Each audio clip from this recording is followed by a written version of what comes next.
साथियों नमस्कार। आज हम एक क्रिएटिव स्टूडेंट की डायरी से आपको कुछ जानकारी देना चाहते हैं। इसमें हम चर्चा करेंगे पृष्ठ रसायन या सतह रसायन की। अंग्रेजी में इसको सरफेस केमिस्ट्री कहते हैं। इसमें हम बात करेंगे अधिशोषण यानी एडजॉर्प्शन की। अधिशोषण द्रव या ठोस की सतह पर गैस या द्रव का सांद्रण जब अधिक हो जाता है, अंदर वो नहीं जाती है, यानी केवल सतह पर अटैच हो जाना अधिशोषण कहलाता है। ये सतह पर होने वाली घटना है। अवशोषण यानी एब्जॉर्प्शन, ये पदार्थ के अंदर तक होने वाली घटना है। ये पदार्थ ठोस की सतह व अंदर दोनों में समान रूप से वितरित हो जाता है। इसमें यदि ये क्रियाएं दोनों साथ साथ चलती हों, यानी अवशोषण और अधिशोषण दोनों एक साथ साथ चलते हों, तो इसको हम शोषण या जॉर्प्शन कहते हैं। और अधिशोषण के विपरीत जो प्रक्रिया होती है, यानी अधिशोषक की सतह से अधिशोष्य का हटाया जाना, विशोषण कहलाता है।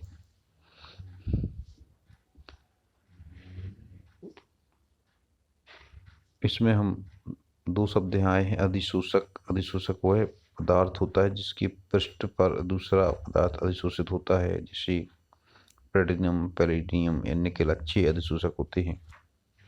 अधिशोष्य भी पदार्थ होते हैं जो किसी दूसरे पदार्थ की सतह पर अधिशोषित होते हैं, जैसे क्लोरीन है या अमोनिया है, HCl है, हाइड्रोजन है।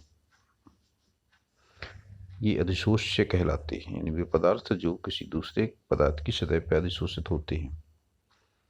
अधिधारण यानी धातु द्वारा गैसों का शोषित होना, यानी धातुओं पर या धातुओं की सतह पर गैसों का शोषित रहना अधिधारण कहलाता है। अधिधारण यानी ऑक्लूशन। इसको देखें हम ड्रामेटिकली, यानी चित्र के माध्यम से इसको कितनी सरलता से उस स्टूडेंट ने समझाया है। आप भी ऐसे ही बढ़िया चित्र बना के अपने दिमाग में ये बातें रख सकते हो। वहाँ पे इसने देखिए, यहाँ पे एक टुकड़ा सिलिका जेल का रखा गया है और एक ढेर रखा हुआ है नेजल कैल्शियम क्लोराइड का, और नम वायु भेजी जाने पे दोनों में क्या परिवर्तन होता है। सिलिका जेल की केवल पृष्ठ पर नमी चिपकती है, जबकि नेजल कैल्शियम क्लोराइड के अंदर तक नमी पहुंच जाती है और उसका रंग चेंज हो जाता है। ये दोनों घटनाएं आपको, दोनों घटनाओं में बहुत अंतर बड़ी खूबसूरती से यहाँ दिखाया गया है। देखिए, तो शोषण पृष्ठीय घटना हो गई आपकी, केवल पृष्ठ पे ही चिपकती है, ये अंदर तक जाती है पृष्ठ पे और अंदर सभी जगह वितरित रहता है, नमी सब जगह वितरित हो गई है। ये आपका अवशोषण हो गया। इसमें सिलिका जेल का टुकड़ा अधिशोषण करता है, ये अधिशोषक कहलाता है, और नमी अधिशोष से होती है, और यहाँ पे ये अवशोषक है। अब इन दोनों का अंतर देखिए किस खूबसूरती से इसमें अंतर आपको दर्शाया गया है। इसको आप देख सकते हैं। यहाँ पे देखिए, अधिशोषण वर्सेस अवशोषण। अधिशोषण एक पृष्ठीय घटना है और ये अंदर तक की घटना है, यानी ये पूरे में समान रूप से वितरित रहता है। अधिशोषण की जो दर है वो प्रारंभ में तीव्र रहती है, बाद में धीरे धीरे कम हो जाती है, जबकि इसकी जो दर है अवशोषण की, वो दर एक समान कांस्टेंट रहती है। अधिशोषण का विपरीत विशोषण कहलाता है और अवशोषण का विपरीत बाष्पन या क्रिस्टलन कहलाता है। इसमें साम्यावस्था जल्दी प्राप्त हो जाती है, इसमें साम्यावस्था देर से प्राप्त होती है। इन्होंने यहाँ पे अधिशोषण और अवशोषण की समतापी वक्र दिखाए गए हैं। इससे भी कुछ अंतर समझ में आता है। ये जो एग्जाम्पल दिया गया है, अमोनिया का चारकोल द्वारा जल वाष्प, अमोनिया का चारकोल द्वारा अधिशोषण आपको इसमें दिखाया जा रहा है। यहाँ पे देखिए, ये दाब है, दाब बढ़ने से अधिशोषण की जो मात्रा है प्रति सेंटीमीटर या प्रति ग्राम द्रव्यमान की जिसमें दर्शाई जा रही है, इसमें अवशोषण की मात्रा दर्शाई जा रही है। ये बिल्कुल सीधी जा रही है, सीधा ग्राफ है, ये सीधा झुक रहा है, यानी पहली तीव्र गति होती है, फिर गति धीमी हो जाती है।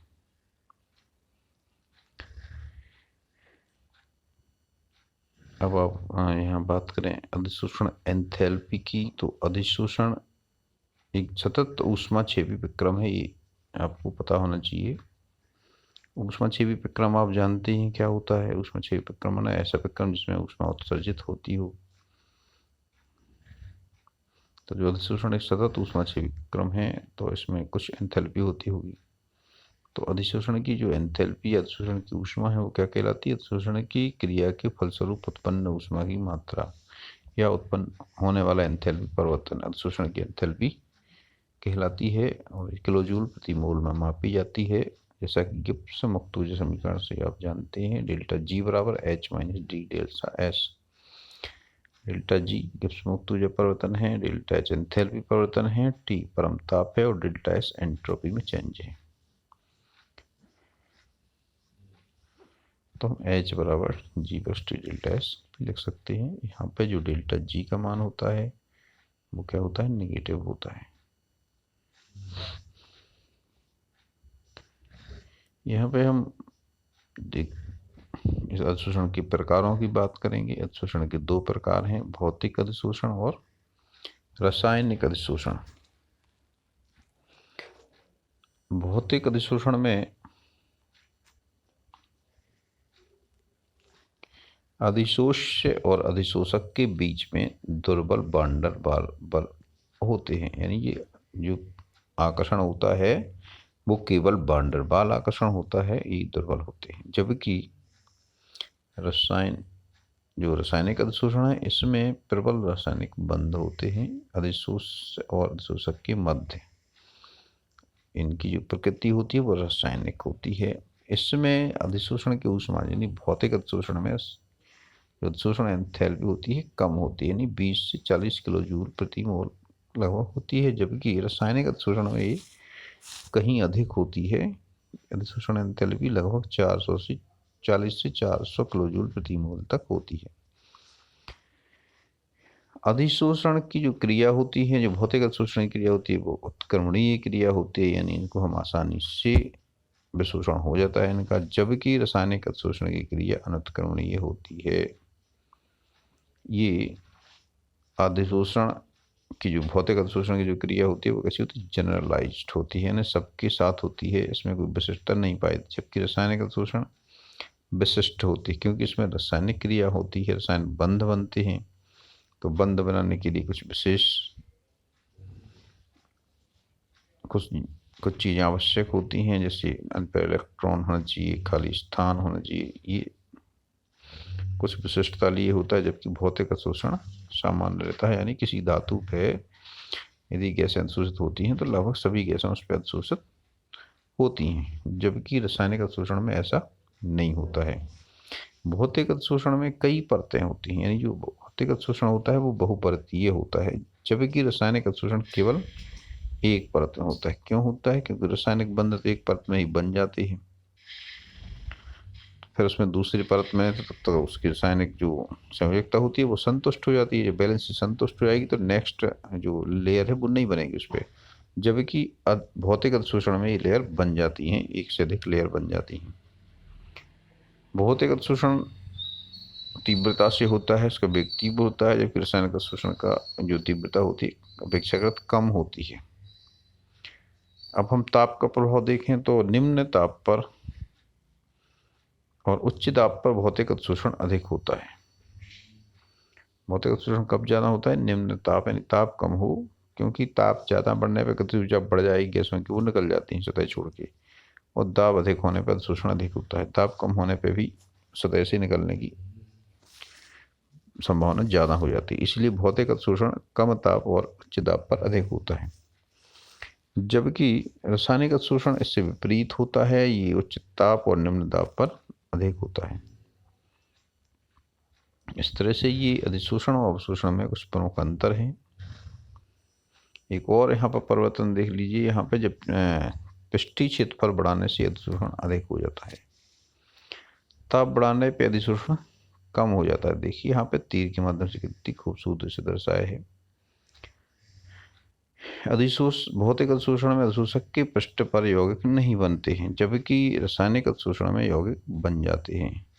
रासायनिक अधिशोषण ताप बढ़ने पे कम होता है, पहले बढ़ता है फिर कम होने लगता है। जबकि क्षेत्रफल में देखें तो अधिशोषण बढ़ेगा तो क्षेत्रफल में वृद्धि होगी, तो अधिशोषण में भी वृद्धि हो जाती है।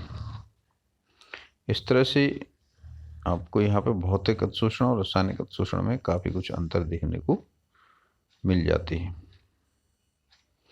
अब हम बात करें अधिशोषण के अनुप्रयोगों की, यानी एप्लीकेशंस ऑफ एडजॉर्प्शन। तो यहाँ पे बहुत सारे एग्जाम में आपको अनुप्रयोग दिए गए हैं। देखिए कितनी खूबसूरती से आपको यहाँ पे ये दिखाए गए हैं। आप भी इस तरह के नोट्स बना सकते हैं, ये दिमाग में बहुत अच्छी तरीके से बैठ जाते हैं।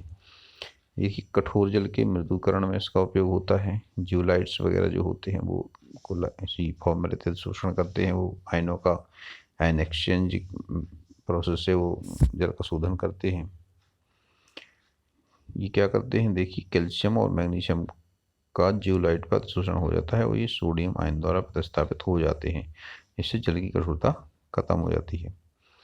पेट्रोलियम और वनस्पति तेलों का शोधन, ये भी अधिशोषण के द्वारा होता है। और यहाँ पर शक्कर का शोधन एक्टिव जंतु चारकोल होता है, जो एक्टिव चारकोल होता है उसके द्वारा इसका जो कलर है उसका विरंजन हो जाता है। गैस मास्क में भी एक्टिवेटेड चारकोल या एक्टिवेटेड एल्यूमिना या सिलिका जेल आदि होते हैं जो विषैली गैसों को अवशोषित कर लेते हैं।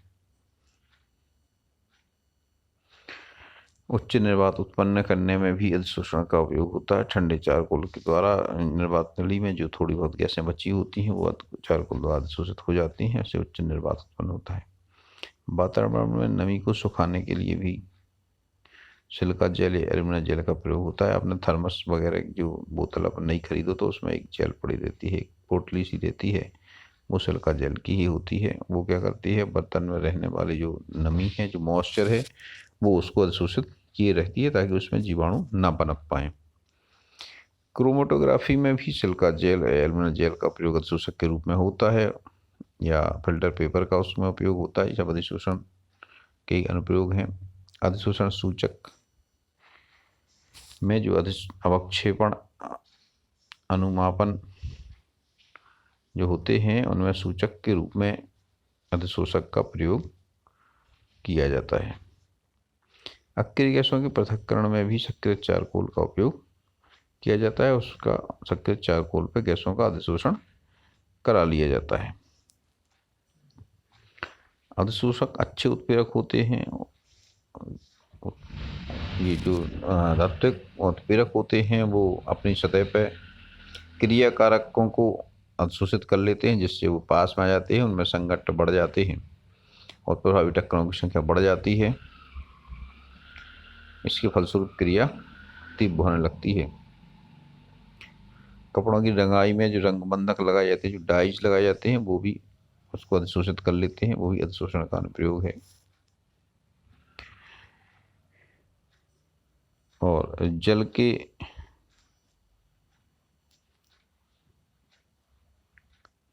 वियोजनीकरण में जब धनायन या ऋणायन रेजन जल के विभिन्न आयनों को अधिशोषित कर लेते हैं और उन अशुद्धियों को जल में से हटा देते हैं। इस तरह से